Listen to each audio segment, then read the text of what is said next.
Lo strappo tra Grillo e Conte porta i 5 Stelle al bivio. Il presidente della regione Fedriga si dice colpito dalla profondità della lettera del fondatore pubblicata nel blog e riflette sugli equilibri del governo guidato da Draghi. Le Fiamme Gialle di Pordenone hanno denunciato un imprenditore che ha ottenuto sostegni al reddito per 11.500 euro pur disponendo di abitazioni e terreni. Nel suo frigo sono stati trovati 2 milioni in contanti. Dopo il confronto con i residenti, il comune di Udine corre ai ripari contro risse e schiamazzi che molestano gli abitanti di Borgo Stazione. Nuova ordinanza del sindaco. Per 2 mesi forte limitazione alla vendita di alcolici. 4 brevi video in lingua friulana mettono in guardia gli anziani da malviventi, ladri e truffatori. Li ha realizzati l'Arlef in collaborazione con la Questura di Udine. Tra i protagonisti dei filmati anche Catine. Confermato anche per la prossima stagione il prestito di Pussetto dal Watford all'Udinese. Oggi la nota ufficiale della società. Musso invece salute va all'Atalanta a fare lampo da 20 milioni.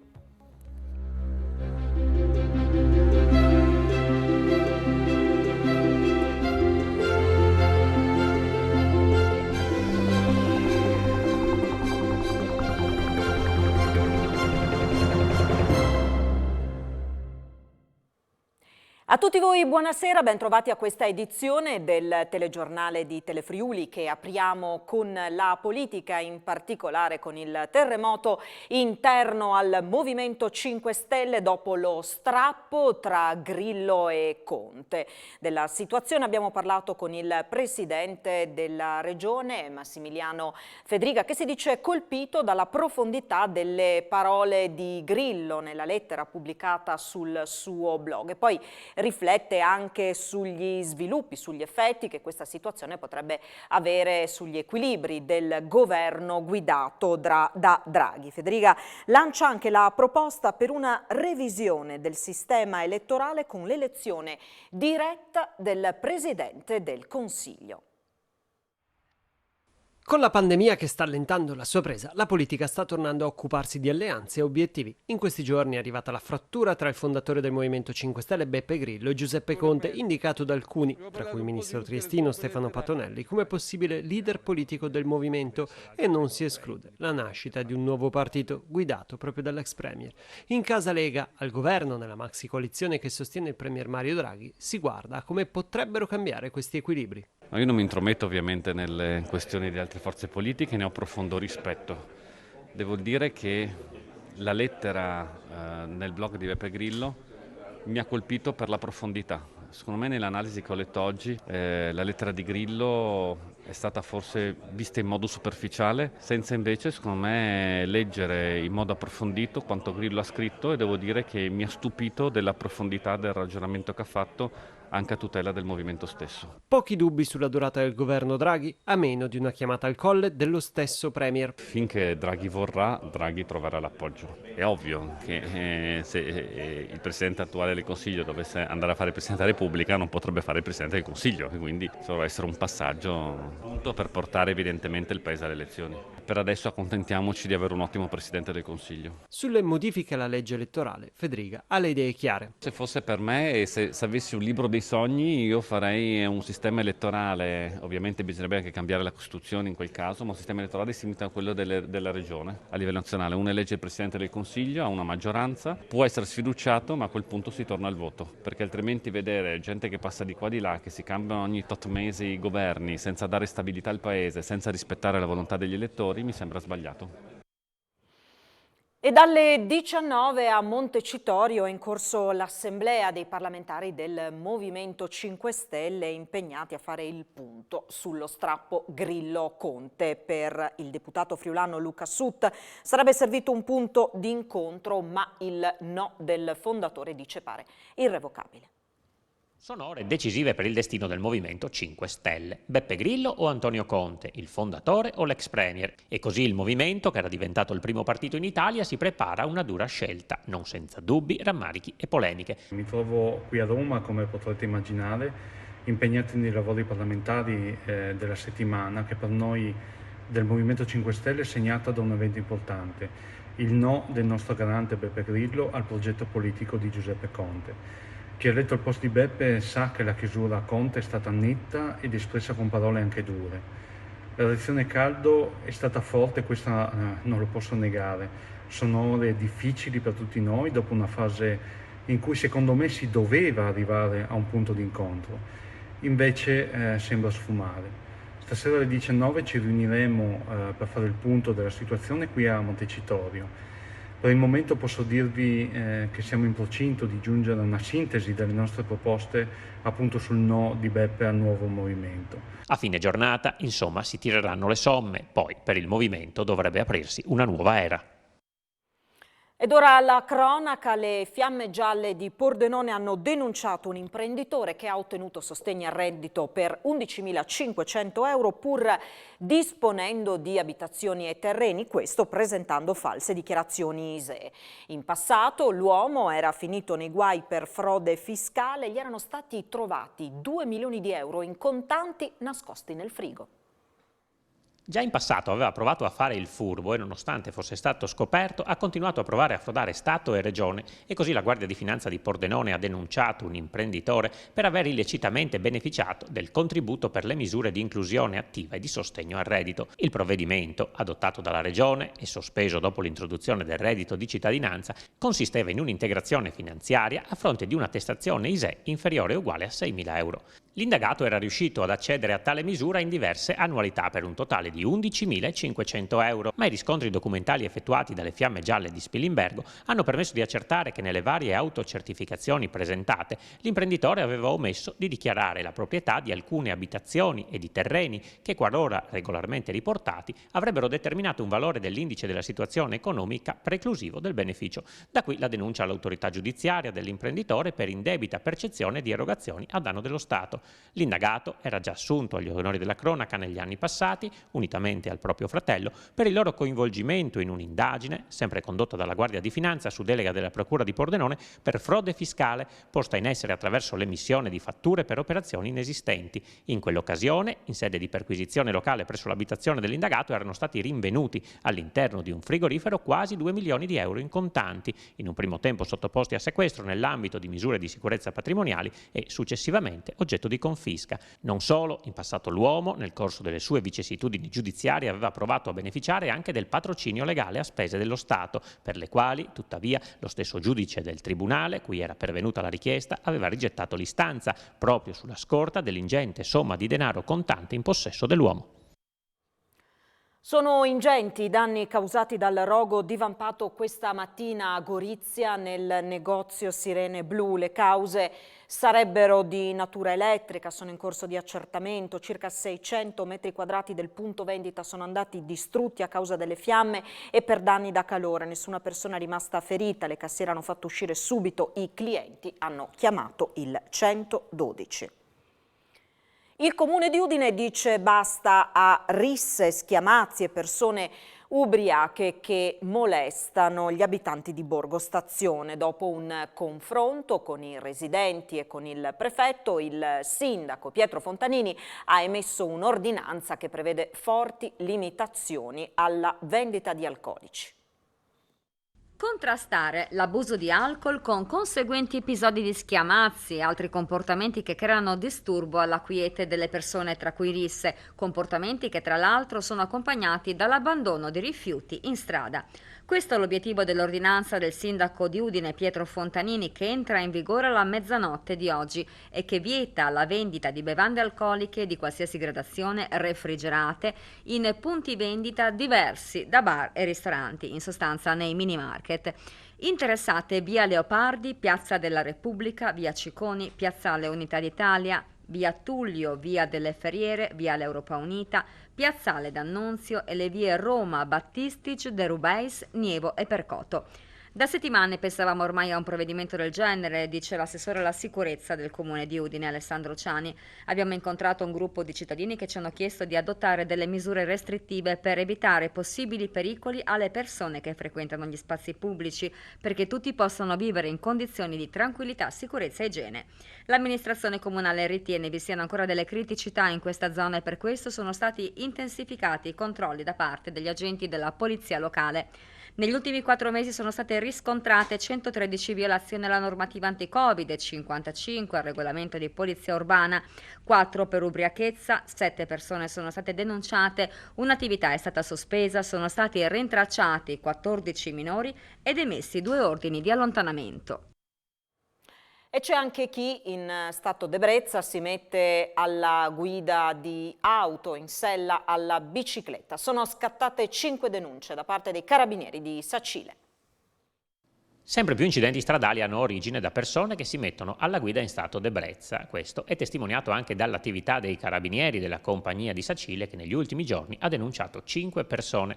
Nei guai è finito un operaio sessantenne di Porcia, uscito di strada a causa di un tasso alcolemico di 2,12 grammi per litro. Ai soccorritori, mezzo addormentato, ha detto di lasciarlo riposare tranquillo. E anche una barista 34enne di Pordenone, che si è schiantata contro la recinzione di una ditta di San Quirino, è stato riscontrato un tasso di oltre 2,5 grammi per litro.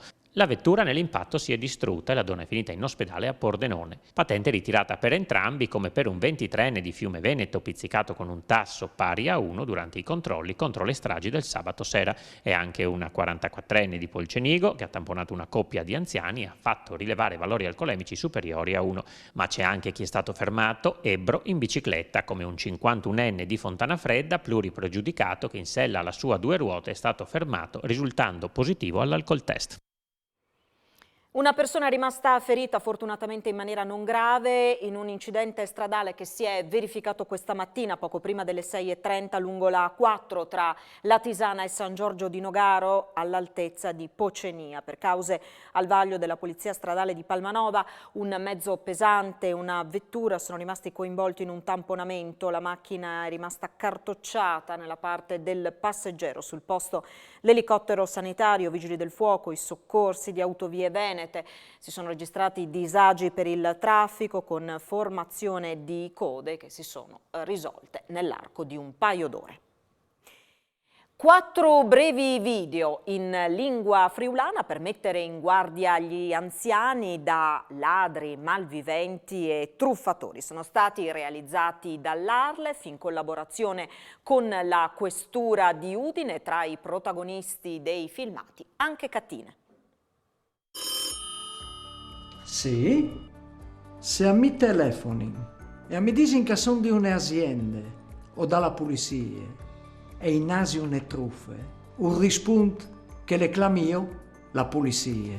4 brevi video, tutti in Marilang, per mettere in guardia gli anziani, ma non solo, contro le truffe e le azioni dei malviventi. Il progetto è stato realizzato dall'Arlef e dalla Questura di Udine. Noi andiamo a intervenire nell'unico modo possibile probabilmente per prevenire determinati tipi di reati, in particolare truffe informatiche, su una popolazione in un territorio dove questo tipo di reati purtroppo, anche a causa del sempre maggior utilizzo degli strumenti informatici, è in aumento.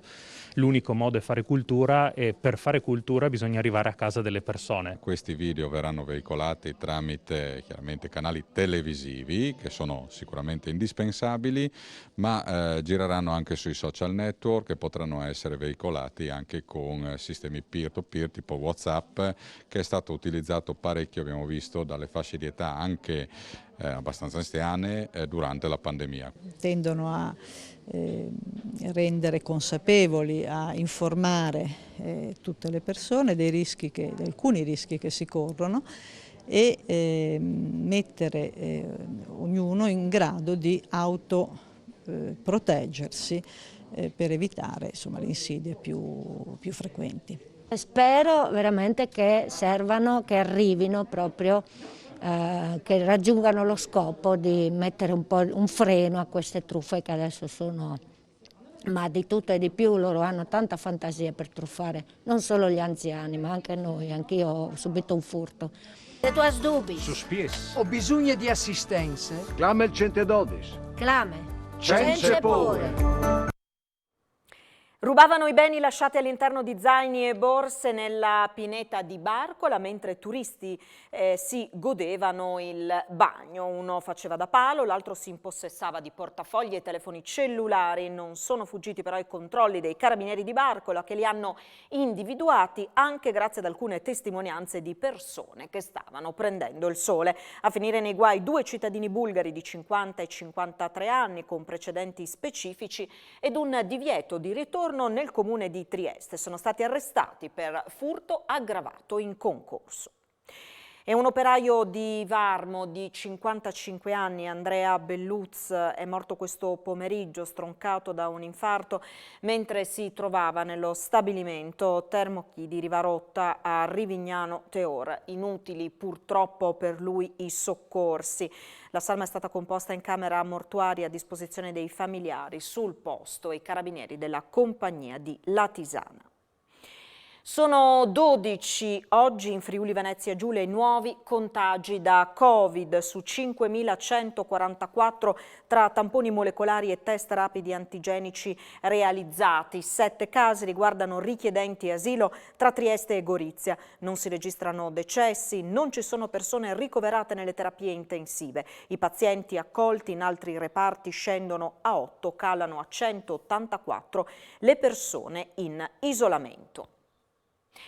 Crescono le prenotazioni negli alberghi della montagna friulana. Per luglio e agosto hanno raggiunto il 50% della capacità ricettiva delle strutture contro l'80% delle località balneari. Sono in arrivo stranieri da Germania, Austria, Olanda, Svezia e Norvegia che dovranno esibire il Green Pass prima di soggiornare in Friuli.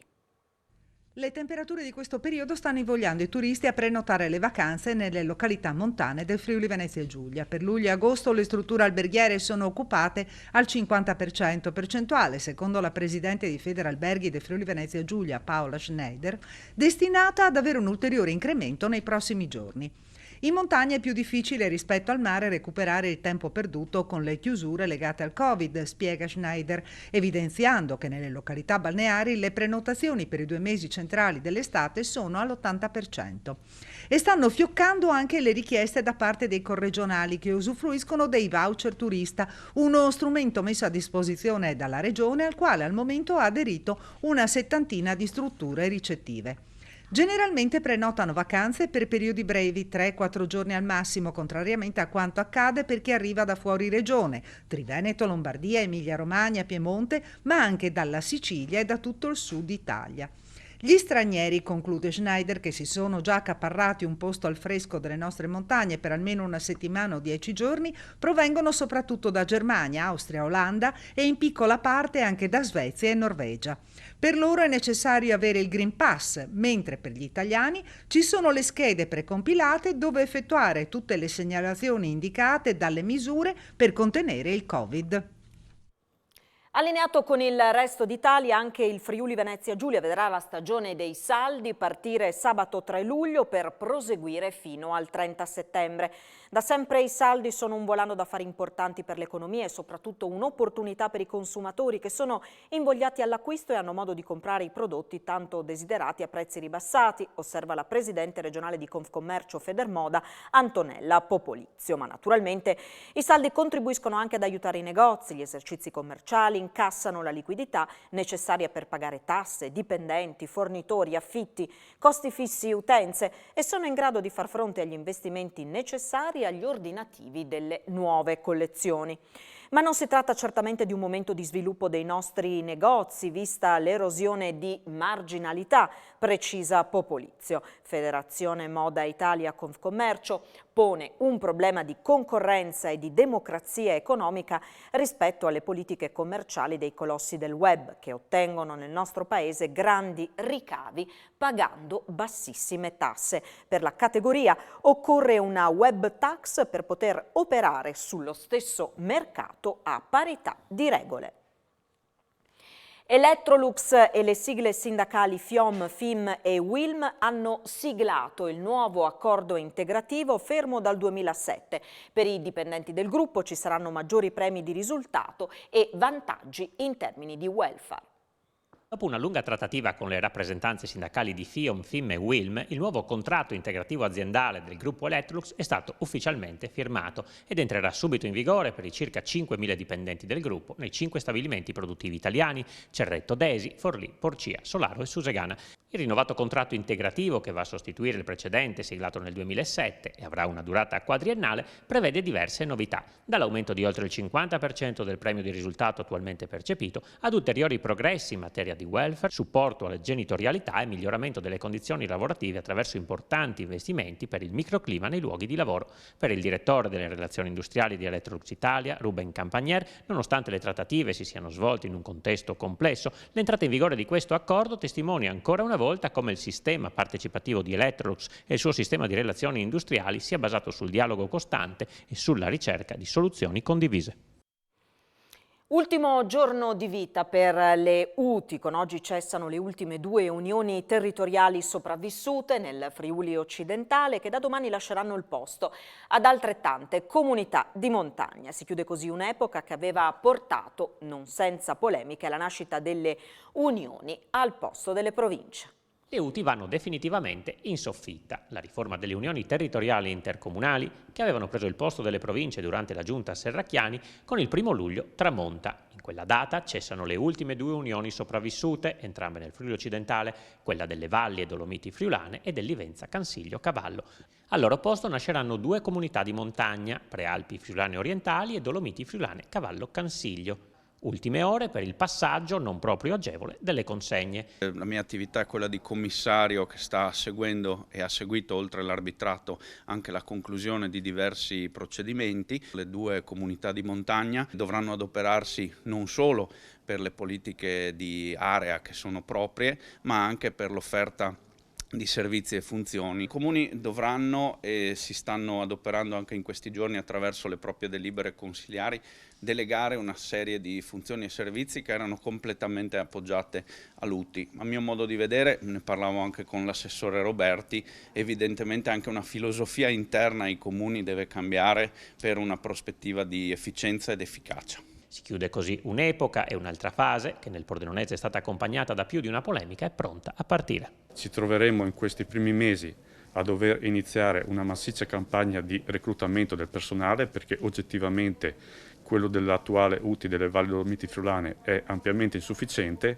Sicuramente la sfida è importante, ma confidiamo di dare risposte pronte ai cittadini. Novità a Udine: a partire da domani, per godere della gratuità dei parcheggi a raso, i possessori di veicoli ibridi e a metano non dovranno utilizzare auto con un'emissione di anidride carbonica superiore a 60 grammi per chilometro. A partire da domani, 1° luglio, i 4.537 stalli blu a raso presenti a Udine potranno essere utilizzati gratuitamente solo dai possessori dei veicoli meno inquinanti. La Giunta Fontanini ha infatti modificato leggermente il regolamento precedente, deliberando sempre la gratuità della sosta su strada per le auto elettriche, ma restringendo il campo su quelle a metano e ibride, che dovranno avere un'emissione di anidride carbonica inferiore ai 60 grammi chilometro. Il provvedimento ha validità fino al 30 giugno 2022 e prevede che gli utenti in possesso di tali mezzi espongano in maniera visibile dietro il parabrezza anteriore dell'auto il libretto di circolazione del mezzo oppure una sua copia, ponendolo in maniera da essere leggibile dall'esterno il tipo di propulsione, punto P3 del libretto, i valori di emissione di CO2, pagina 2.V7 e la targa della vettura utilizzata. Fino a oggi, per parcheggiare gratuitamente, era sufficiente possedere un veicolo di tipo ecologico elettrico, ibrido elettrico fino a 2000 cc di cilindrata o a metano, senza limiti di CO2 prodotti. La novità in partenza da domani è stata dettata dalla volontà di incentivare la mobilità con mezzi poco inquinanti, una scelta che scontenterà sicuramente diversi proprietari e utilizzatori di alcune tipologie di automobili ibride più datate, come le full hybrid retrocesse, come dei diesel anni 90. La distanza è il tema conduttore della 17ª edizione del Festival Vicino Lontano, premio Terzani, che prenderà avvio domani a Udine con la presentazione ufficiale nella chiesa di San Francesco. Tra le novità di quest'anno vi è l'estensione del festival anche in montagna durante tutto il periodo estivo. 17ª edizione di Vicino Lontano, premio Terzani, si preannuncia ricca di eventi con un'estensione degli appuntamenti in tutto il periodo estivo, soprattutto in montagna. La presentazione del festival, che quest'anno ha come filo conduttore le distanze, è prevista per domani alle 11:30 a Udine nella chiesa di San Francesco. La pandemia lo sappiamo anche noi, insomma lo abbiamo verificato anche nelle nostre vite, ha acuito molte di queste distanze. Abbiamo aperto questa finestra in presenza perché crediamo fortemente nei festival come momento di incontro, come momento in cui una comunità si ritrova, riflette e si sente proprio nell'essere insieme, nel partecipare insieme agli eventi davvero una comunità. Cino Lontano Mont vuole essere una cornice che riunisce i tanti validissimi operatori culturali che già operano sul territorio, quindi nei mesi da fine luglio, insomma a metà settembre, ci sarà tutta una serie di iniziative anche in montagna. È per sabato invece l'incontro con il vincitore del premio Terzani 2021. E se c'è un tema che è stato un pochettino oscurato, no, messo in secondo piano proprio dalla pandemia, è stato quello dell'emergenza climatico-ambientale. E in questo suo libro lo scrittore, poeta, attivista ambientale Andris Nair, il titolo del libro è Il tempo e l'acqua, proprio lancia l'allarme a tutti noi rispetto all'urgenza di fare qualcosa per salvare la terra, soprattutto rispetto alle generazioni che verranno. Dopo Valerio Massimo Manfredi nel 2020, nel 2021 il premio letterario del Friuli Venezia Giulia è stato assegnato ad una donna che ora dovrà raccontare il Tiepolo e Udine. Vediamo. Melania Mazzucco è la vincitrice del premio letterario Friuli Venezia Giulia. La scrittrice dovrà ora presentare un racconto inedito dedicato al Tiepolo e alla città di Udine da presentare nel corso di Pordenone Leggi in programma a settembre. Il presidente della regione Massimiliano Fedriga ha sottolineato come il premio serva per raccontare la storia, le radici e far conoscere il Friuli Venezia Giulia. È un'azione importante perché ci sono scrittori di fama non solo nazionale ma internazionale, come è stato Valerio Massimo Manfredi l'anno scorso e come Melania Mazzucca quest'anno. Dobbiamo ringraziare ancora Paolo Maurensi, già bene ha fatto a dirlo il presidente Fedriga durante la conferenza stampa, perché lui è immediatamente accolto il valore di questa proposta, cioè chiamare persone che non sono di questa regione a parlare di questa regione, che è troppo spesso ancora poco conosciuta e quindi poco apprezzata, perché se la si conosce la si apprezza. Quindi credo che sia un bel modo per affermare quanto noi crediamo nelle potenzialità della nostra regione. Si accende il mercato dell'Udinese alla vigilia dell'apertura ufficiale. Da un lato è stato ufficializzato il ritorno dell'argentino Pussetto, già in forza all'Udinese la scorsa stagione, il cui cartellino è di proprietà del Watford. E poi c'è da registrare l'accelerata decisiva dell'Atalanta sul portiere Musso, che si accaserà nelle prossime ore a Bergamo per 20 milioni di euro. Se ne parlerà tra pochissimo a Sport FVG e a seguire l'appuntamento con le previsioni del tempo a cura di Antonino Renda. Grazie per averci seguito e buon proseguimento di serata. Arrivederci.